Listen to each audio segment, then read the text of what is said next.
Добро вечер, почитувани. Централен дневник на регионалната К1 телевизија. И во ова издание ви донесуваме најнови информации од регионот Македонија и светот. Во продолжение следуваат дел од настаните кои го одбележаа денешниот ден. На иницијативата за институционална одговорност на Зоран Заев својот потпис го ставија жители на автокоманда Кавадарци, аеродром и Велес. По втор пат на езерото Младост, македонски спасител ќе организира меѓународен курс за спасители на отворени води. Репрезентативецот Дејан Манасков придонесе со 100% учинок за својот клуб во ракометната Бундеслига.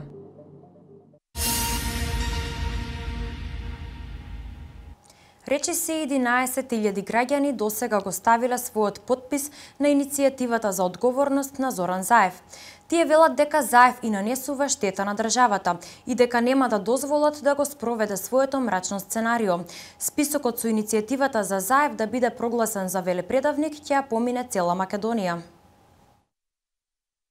9500 граѓани од автокоманда Кавадарци аеродром го ставиле својот потпис на иницијативата лидерот на СДСМ Зоран Заев да одговара за велепредавство. За политичкиот аналитичар Александар Пандов, оваа бројка е респектабилна и отсликува желбата на мнозинството граѓани. Очекувањата на сите, вели Пандов, се преку правна разврска да се реши моменталната политичка состојба. Граѓаните очекуваат дека час поскоро ова ќе заврши, дека овој циркус што е во организација на Зоран Заев конечно веќе еднаш ќе се стави крај, дека целата процедура ќе влезе во судска постапка. Вчера на иницијативата за институционална одговорност на Зоран Заев се потпишуваа и Велешани. За анкетираните нема сомнение, Заев монтира разговори со цел да ја дестабилизира државата и токму затоа треба да одговара за велепредавство. Во време кога се оди на подобро, се отварат нови работни места, се вработуваат луѓе, се случуваат такви работи со Заев и со СДС, што доведуваат до дестабилизирање на состојбата во државата. Знаете зошто треба да одговара. Чим е велепредавник, значи ради велепредавството треба да одговара. Се со цел да се стави крај на антидржавните интереси и политики кои одредени поединци во државата се стремат да ги постигнат.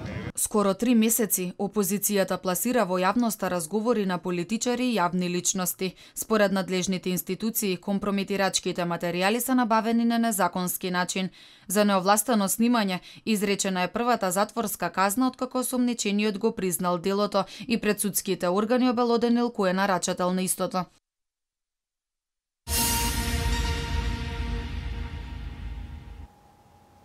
Политичките случувања длабоко навлегоа во секојдневието на политичарите. Доказ за тоа е грабнувањето на советникот и председател на УМС на ВМРО ДПМН Центар.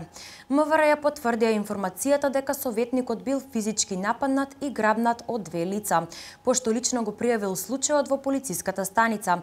Пратениците на владеачката партија го коментираат случајот како насилство низ улиците, предизвикано од опозицијата затоа што не можат да се вратат на власт. Видоа дека почнаа да се градат автопати низ Македонија. Во овој момент се градат 3 автопати. Се гради автопатот од Кичево кон Подмолје, Охрид, односно Требеништа, Струга. Се гради автопатот од Скопје за Штип, се гради автопатот од Демир Капија за Гергелија, Смоквица, Гергелија, како што ги велиме, и плюс се градат многу магистрални, се прошируваат многу магистрални патишта. Патот од Велес за Штип е веќе пат со 4 ленти, а најави за такви патишта има дека ќе се градат од Градско за Прилеп, дека ќе се реконструира комплетно, ќе се проширува патот од Битола за Буково и така натаму и така натаму. И они се велат, ова мора да се запре. Ова мора да се запре. И мора да се запре грубо, агресивно, на нелегитимен начин и по можност да се дестабилизира државата и да се направи штета на долгорочен план и овие луѓе се тргнат од власт. Значи, СДСМ, за жал, раководството на СДСМ, јас никогаш не сакам да обвинам нити целата партија, нити да ги обвинам членовите и поддржувачите кои што некогаш и многу повеќе по емоции отколку по рационалност расудуваат. Раководството на СДСМ во овој момент е спремно и веќе го гледаме да направи целосна дестабилизација на државата, да го наруши комплетно меѓународниот углед. За жал, вчера навака имаме и најава дека се спремни да предизвикаат инциденти, насилство и да предизвикаат крв на улиците. Зошто? Само заради тоа што не се на власт. Разликата помеѓу Заев и Груевски се состои во неколку работи. Во изминатиот период Заев направи, објави, измонтира 21 деструктивна, така наречена бомба за да внесе нови тензии или напнатост кај македонските граѓани. Груевски во изминатите години инвестираше и успеа да привлече 21 странска инвестиција. Тоа е голема разлика. Заев најавува нови прислушкувања на нови прислушкувани разговори. Груевски најавува нови вработувања. Заев монтира телефонски разговори. Груевски монтира нови спортски сали. И една беше пораката 2006 година и 2014 година за премиерот Груевски. Со најавување на нови вработувања, со најавување на нови странски инвестиции, со програма и нејзино остварување се станува премиер. А пораката и денес и утре до господинот Заев е дека со шпионирање не се станува премиер. Затоа Заев, за негова жал, а за среќа на Република Македонија, не бил и никогаш нема да биде премиер на оваа држава.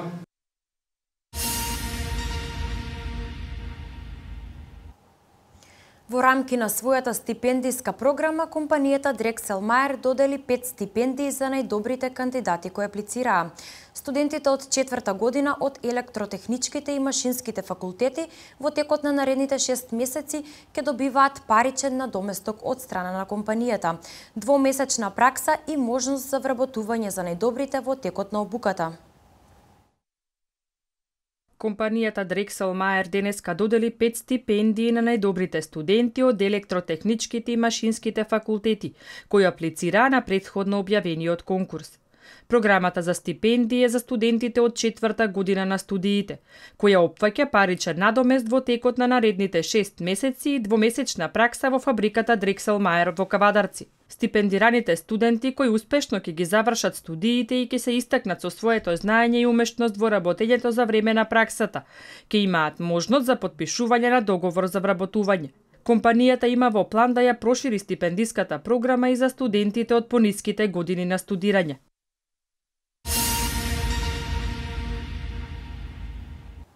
Велес денеска беше домаќин на 52-иот државен надпревар за млади техничари и природници. Надпреварот е во организација на Сојузот на клубовите на млади техничари и природници, а со поддршка на Министерството за образование и наука, како и локалната самоуправа на градот домаќин. Учесници на надпреварот беа најдобрите ученици од основните училишта, кои освоиле прво место на еден од 14 регионални надпревари низ земјата.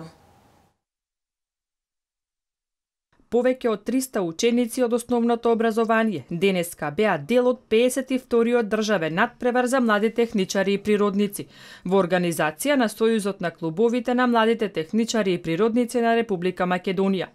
На надпреварот учествуваа ученици од основните училишта кои освоиле први места на еден од 14 регионални надпревари низ државата во 23 дисциплини.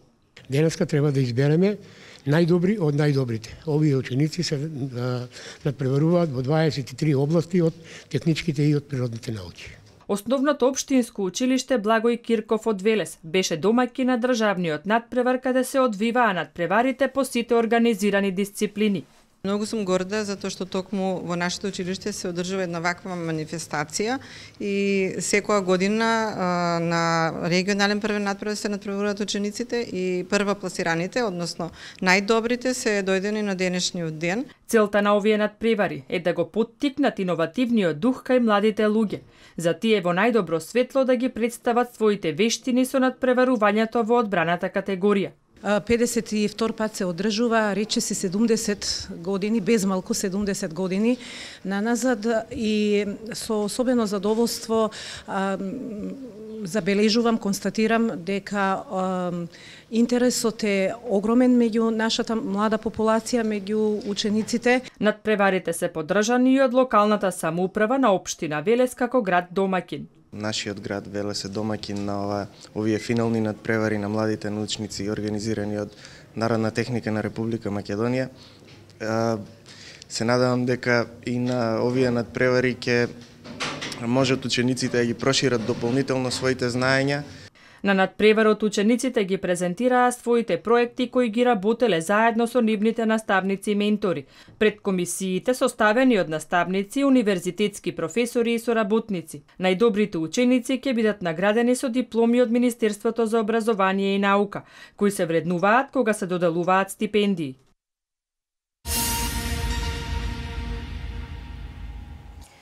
Со сумирање на резултатите од надпреварите заврши 10-то јубилејно образовно рандеву.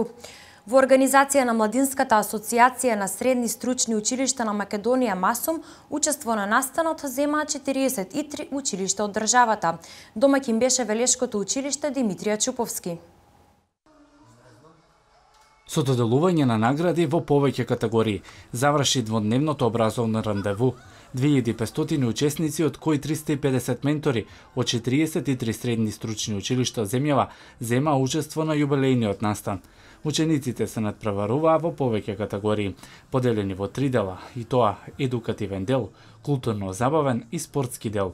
Организаторите од МАСУМ се задоволни од епилогот новогодинешниот настан. Најатрактивни категории до сега секогаш биле маркетинг план, интервју за работа, потоа драмските представи се исто така многу атрактивни, поезијата е атрактивна за учениците и нормално спортот како составен дел на животот на децата. Домаќин на образовното рандеву беше Велешкото училиште Димитрија Чуповски и оттаму се задоволни од организацијата, но и успесите на нивните ученици. Нашето училиште редовно учествува на овие надпревари и секоја година си заминуваме со награди од тие надпревари.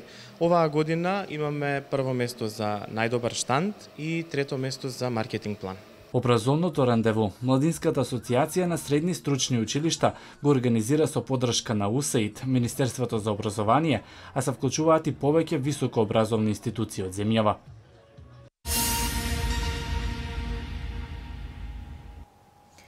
Советот на општина Демиркапија ја одржа 17-та редовна седница. 15 точки беа разгледани и усвоени од дневниот ред.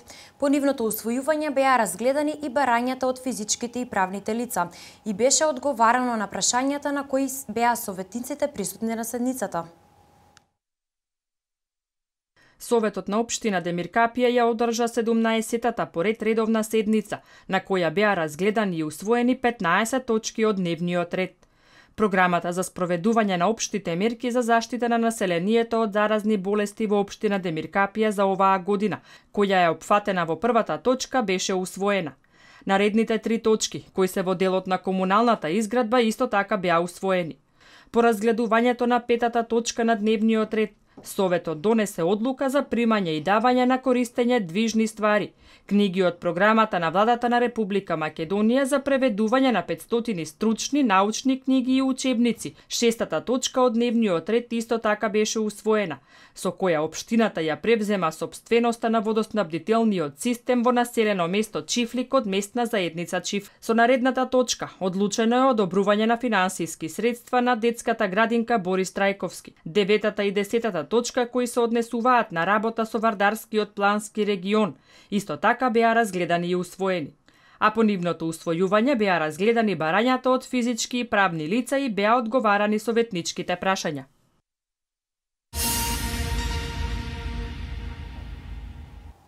Повтор пат на езерото Младост во Велеске се одржи меѓународен курс за спасители на отворени води, а во организација на Сдруженијето на безбедност за вода и планина Македонски спасител и во соработка со Интернационалната асоциација за спасување на вода ИСЛА. Ова е само една од активностите кои ги организира ова здружение, во кое членуваат околу 40 на млади спасители, чија цел е да го намалат ризикот на давење во вода. Давењето во вода е трета поред причина за смртност во светот кај лица до 15 години. 372.000 луѓе умираат во давање во вода секоја година. Повеќе од половина од сите смртни давања се лица под 25 години. Давењето во вода е една од 10 водечки причини за смрт за лица од 1 до 24 години. Токму ова се причините поради кои младите ентузијасти го оформија Сдруженијето на вода и планина Македонски спасител. Активно ги обезбедуваат водените површини на територијата на Велес. Нивната цел е преку превенција да се намали ризикот од давење. Едукативни флаери кои ги делиме секој лето на гостите, на посетителите на езерото Мост, каде што ги советуваме самите посетители за потенцијалните ризици, како треба да се однесуваат додека се присутни на плажата на езерото Мост и нормално додека се во вода, додека се капат, значи на кој начин најбезбедно да го направат тоа.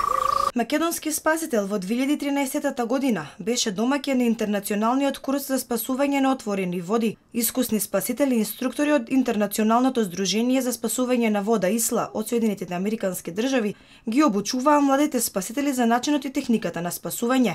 Тридневниот курс беше сатисфакција за многу млади луѓе да се заинтересираат за оваа благородна професија. За таа цел, оваа година по втор пат на езерото Младост ќе се одржи меѓународен курс за спасители на отворени води. За сите кои што се заинтересирани, за сите кои што се атлетски личности, така да кажам, дека можат да ги добијат информациите на нашата Facebook страница на Македонски спасител, кои што имаат љубов, значи за пливање, кои што знаат да пливаат, да посетат страницата и да ги дознаат деталите кои што се во врска околу курс. Во лето на водени површини, во зимо на планински предели, членовите на ова здружение се активни и во зимниот период. Нивна задача е планинарите безбедно да ја поминат определената планинарска рута. Нашата улога е нормално. Претходно нормално дека треба да се изврши проверка на самиот терен, значи да се изведе терен.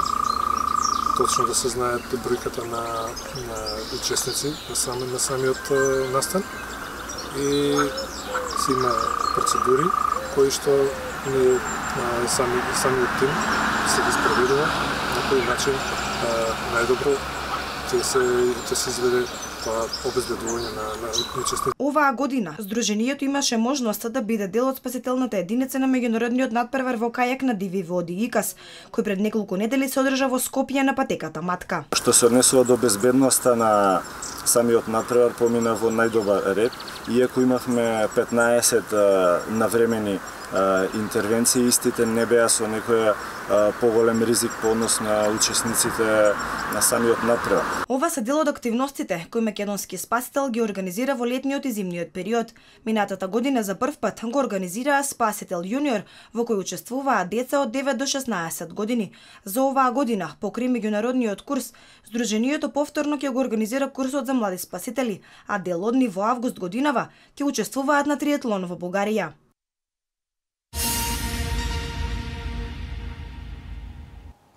Со македонски пасош без визи во 101 земја. Осетен пораст на прометот во индустријата остварен на странските пазари. Две странски инвестиции ќе овозможат 350 работни места во Прилепскиот регион. Првата дама на Македонија, Маја Иванова, организираше ручек за сопругите на амбасадорите на Македонија. 350 нови вработувања за прилепчани ќе овозможат двете странски инвестиции, што ги најави премиерот Никола Груевски на големиот народен собир во Прилеп. Првата инвестиција е компанијата која отвора фабрика за производство на компоненти за автомобилската индустрија. Се работи за германската фирма Акомпласт, која спроведува висока технологија, со почетна инвестиција од неколку милиони евра и 250 вработувања. Првите вработени ќе бидат пуштени овој и наредниот месец на доусовршување во матичната фирма во Германија.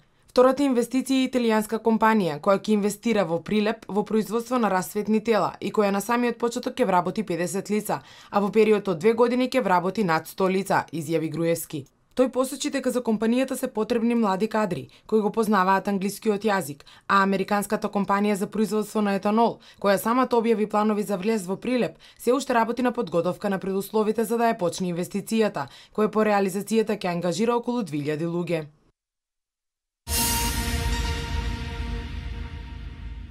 Американскиот и британскиот пасош се најдобро рангирани на светот и со нив може без виза да се патува во 147 држави, додека граѓаните на Македонија може слободно да патуваат во 101 држава.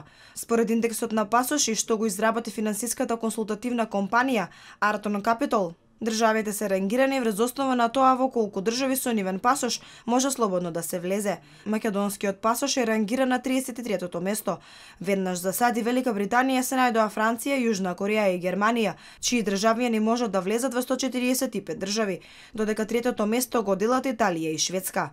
Од државите од регионот најдобро е рангирана Словенија на 12-то место, чии државјани може слободно да патуваат во 135 држави. Бугарија е на 15-то место, а Хрватска на 19-то. Србија е малку подобро рангирана од Македонија на 31-то место и незините граѓани можат да влезат во 104 земји. Црна Гора е на 35-то, Босна и Херцеговина на 38-то, а Албанија е на 40-то место. Најмалку пожелни пасоши според овој индекс се Соломонските острови, Мајнамур, Јужен Судан, Сао Томе и Принципие и палестински територии, со чии пасоши може да се влезе во само 28 држави.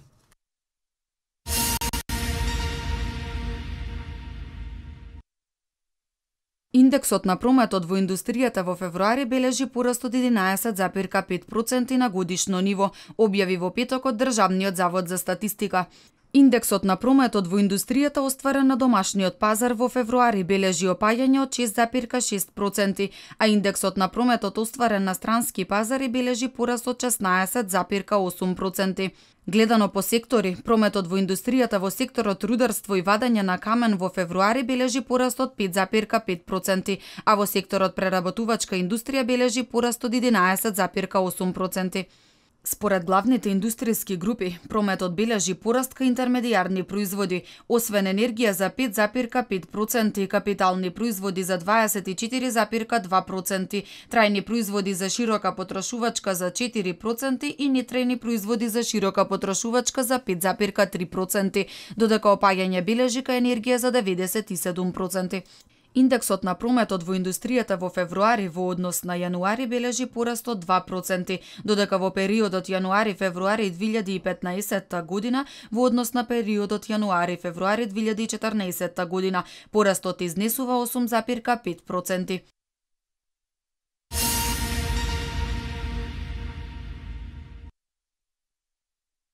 Сопругата на председателот Ѓорги Иванов, Маја Иванова, денеска организираше великденски ручек за сопругите на резидентните амбасадори во Република Македонија, при што беа посетени манастирите Свети Јован Бигорски и Свети Ѓорги Победоносец во Дебарското село Рајчица. На ручекот присуствуваа сопругите на амбасадорите на Италија, Полска, Романија, Русија, Словачка, Словенија, Шведска, Украина, САД и Швајцарија. Според Маја Иванова, Воскресението Христово е празник над празниците и празник што го слави животот, верата, надежта и љубовта и исполнува со благослов и спокојност. И токму тоа било инспирација и повод за овој настан, кој истовремено и промоција на Македонија со сите нејзини историски, културни и духовни богатства. Иваново упати апел до младите да ги негуваат и чуваат културата, историјата и духовните вредности.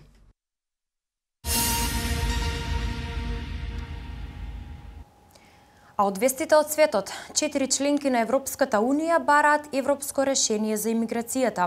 Нашите соседи од балканските земји во борбените редови во Украина и Сирија. Во Австралија уапсени 5 момчиња за ИСИС напади.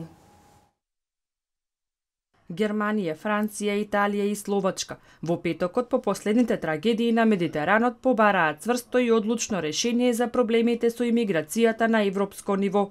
Неодамнешните трагични настани на Медитеранот, кога исчезнаа стотици лица кои патувале со бродовите, бараат заедничка и силна реакција на Европа, напишаа во заедничка изјава министрите за надворешни работи на 4 држави.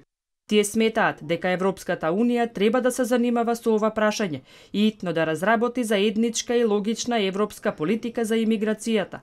Министрите исто така побараа и силен одговор за криминалистичките мрежи кои го искористуваат очајот на оние кои се обидуваат да стигнат до Европа. Над 11.000 имигранти се истоварија во изминатите 6 дена на италијанското крајбрежје. Во последните денови околу 450 имигранти се удавиле во бродоломи.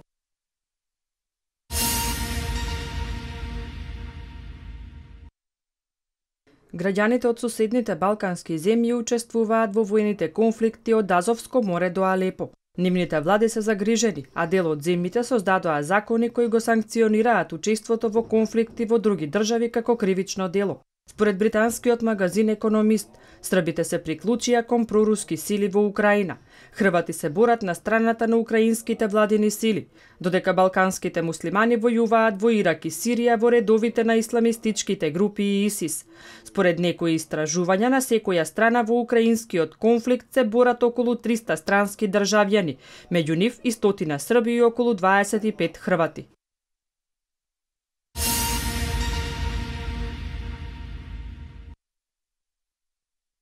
Австралиската полиција денеска соопшти дека во серија рации уапсила 5 момчиња меѓу 18 и 19 години кои планирале во Мелбурн да извршат свирепи напади, инспирирани од ИСИС врз полицијата и јавноста, особено на национално меморијалната церемонија на 25 април.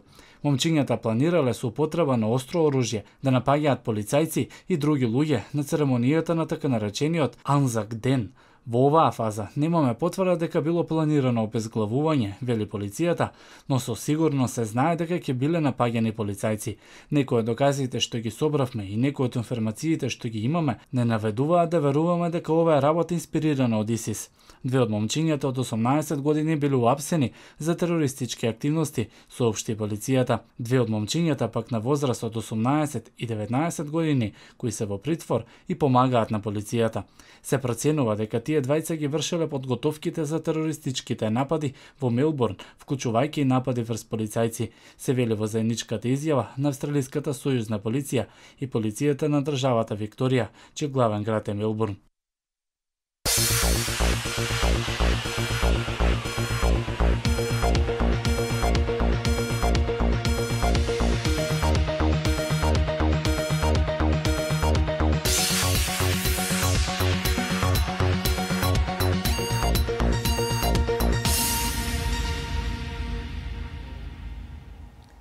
На квалификациите за пласман на Европското првенство за ракометарки до 19 години, нашите ракометарки стартуваа со победа над јуниорките од Исланд. Вардарци ги одработуваат последните тренинзи пред утрешниот реванш надпревар против Киелце, каде ќе бркаат негатива од 2 гола разлика.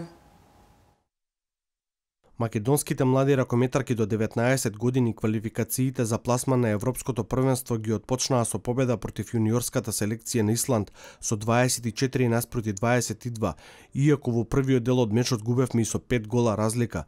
На вчерашниот надпревар на домашен терен, нашите ракометарки во спортскиот рекреативен центар Кале со одлична игра во вториот дел од мечот покажаа карактер и успееа да победат и да стопат разликата од 2 гола од првото полувреме. Нашата селекција одигра одлично во одбраната, а тоа ефектуираше во нападот со брзи и лесни погодоци од контранапади преку десното крило Сара Ристовска, која реализираше 9 погодоци.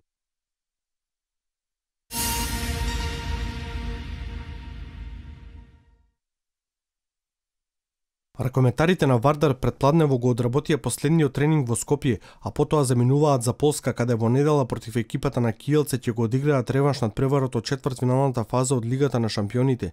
Првиот дуел во спортскиот центар Јане Сандонски во Скопје црвено-црните го загубија со 2 разлика, со што патот до F4 во Кел нема да биде воопшто едноставен. Шансите на избраниците на Раул Гонзалес се уште не се загубени, имајќи ги во предвид 60 минути кои следуваат на гостински терен во Киелце.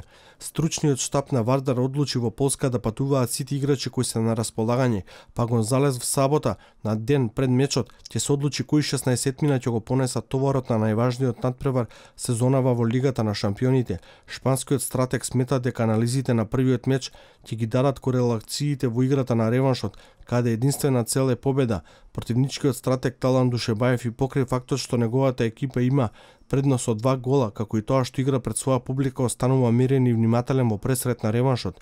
Надпреварот се игра во недела во 15 часот и 30 минути.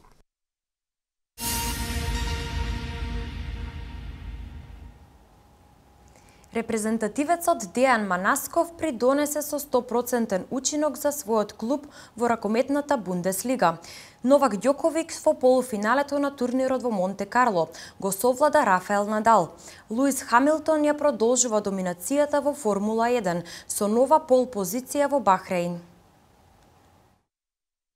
Македонскиот ракометен репрезентативец Дејан Манасков продолжува со своите одлични игри во дресот на Ветслар, екипа која вчера вечер на домашен терен успеа да го изненади фаворитот за нов шампион Рајн Некар Ловен во германската Бундеслига со 31 наспроти 27. Манасков постигна 4 погодоци од исто толку обиди, од кои последниот беше на секунди до крајот за докрајчување на големиот фаворит. Со ова тој одбележа 100% учинок за својот клуб и беше четврти на листата на стрелците за Ветслар, а во својата статистика додаде и една украдена топка. Ветслар е само на 3 бода од 6-то место за излез на европската сцена, додека Некар Ловен е второпласиран на табелата, а со овој пораз драстично ги намалија шансите во шампионската трка со Кил.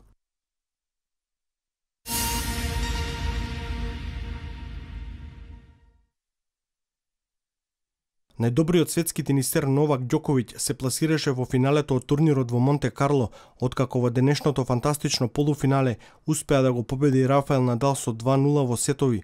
Србинот со овој триумф најави дека почнува да доминира против својот голем ривал и на земјена подлога, каде вообичаено Надал е неприкосновен, елиминирајќи го шпанецот од турнирот кој го има освоено дури 8 пати.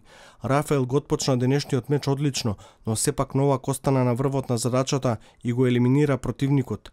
Вториот финалист кој ќе игра против Ѓоковиќ во утрешното финале од 11 часот ќе биде Томаш Бердих, кој во првата полуфинална пресметка го победи Монфолис со 2-0 во сетови.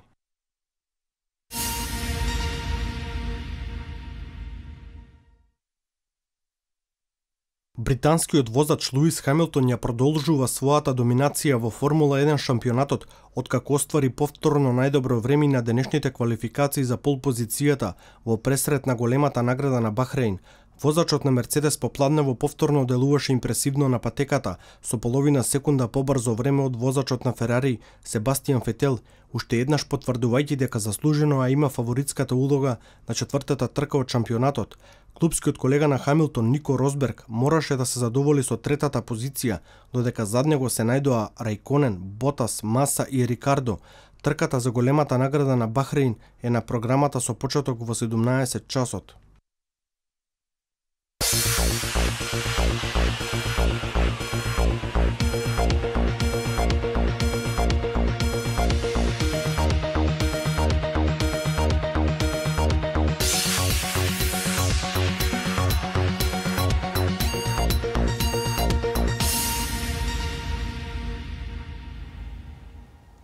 Денеска имаме сончево и топло време. Во продолжение погледнете деталната временска прогноза за општините од Вардарскиот регион.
Ова беше се што информативната редакција на КДМ ви подготви во овој дневник.